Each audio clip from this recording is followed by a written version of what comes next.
மதுக்கடைகள் நெடுஞ்சாலைகளில் இருந்து நீக்கப்பட்டாலும் அவற்றை மீண்டும் ஊருக்குள் அமைக்காத வகையில் பொதுமக்கள் போராட வேண்டும் என அன்புமணி ராமதாஸ் வலியுறுத்தியுள்ளார்.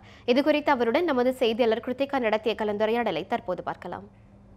இந்தியாவில் குறிப்பாக மதுபானங்கள் குறித்த முக்கிய வழக்குகள் பலவற்றில் இந்த தீர்ப்பு, அதாவது நெடுஞ்சாலைகளில் டாஸ்மாக் கடைகளை மூட வேண்டும் என்கின்ற இந்த தீர்ப்பு மிக முக்கியமானதாக பார்க்கப்படுகிறது. இந்த வழக்கை தொடர்ந்த வகையில் பாமகவினருக்கு இது மிகப்பெரிய வெற்றியாக பார்க்கப்படுகிறது. இந்நிலையில் இது குறித்து நம்மோடு பேசுவதற்காக பாமகவினுடைய இளைஞரணி தலைவர் திரு அன்புமணி ராமதாஸ் அவர்கள் இணைந்திருக்கிறார். அவரோடு பேசுவோம். சார் வணக்கம். சார், இதில் குறிப்பாக இந்த வழக்கை பொறுத்த வரைக்கும் இந்த வெற்றின்றது ஒரு மிகப்பெரிய வெற்றியாக இருக்குது. கிட்டத்தட்ட 3000 கடைகளுக்கு மேலே இப்போ மூடப்படுறாங்க.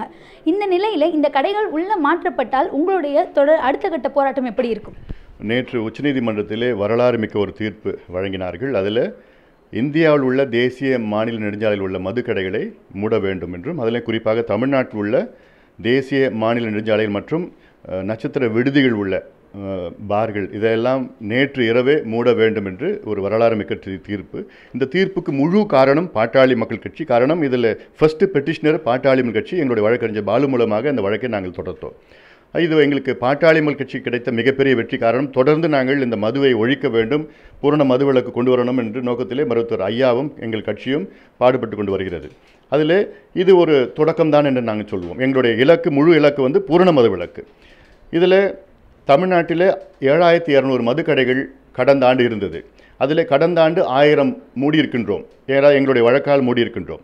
இப்பொழுது 3321 கடைகளை மூட வேண்டும் என்று இந்த தீர்ப்பு. இதனால் கிட்டத்தட்ட தமிழ்நாட்டில் 3/2 பங்கு மதுக்கடைகளை மூட வேண்டும். இந்த கடைகளை மூடி அடுத்தது இந்த கடைகள் 500 மீட்டருக்கு, ஒரு சில கடைகள் 500 மீட்டருக்கு உள்ளே வைக்கலாம் என்று இந்த தீர்ப்பு இருக்கிறது. ஆனாலும் எங்களுடைய தொண்டர்கள் நிர்வாகிகளிடம் சொல்லி உள்ளே அங்கே கிராமத்திலேயோ அங்கே பகுதியில் உள்ள மக்களை திரட்டி, குறிப்பாக பெண்களை திரட்டி இந்த கடைகளை அங்கே வரவிடாமல் நாங்கள் பார்த்துக்கொள்வோம். குறிப்பாக தருமபுரியில், என்னோடய தொகுதியில், என்னோடய மாவட்டத்தில் 667 கடைகள் இருக்கிறது. அந்த 67 கடைகளை பதிலாக அவங்க வேறு இடம் தேடி பார்த்தா இடம் கிடைக்கல. ஒரு 15 கடைகள் உள்ளே வைக்கிறதுக்கு முயற்சி பண்ணாங்க. எங்களுடைய நிர்வாகிகளாக சொல்லிட்டு இருக்கோம், அங்கே இருக்கின்ற பெண்களை, இளைஞர்களை வைத்து மிகப்பெரிய போராட்டம் நடத்தி அங்கே உள்ளே வைக்க முடியாத அளவுக்கு இப்போ திண்டாடி கொண்டிருக்கின்றார்கள்.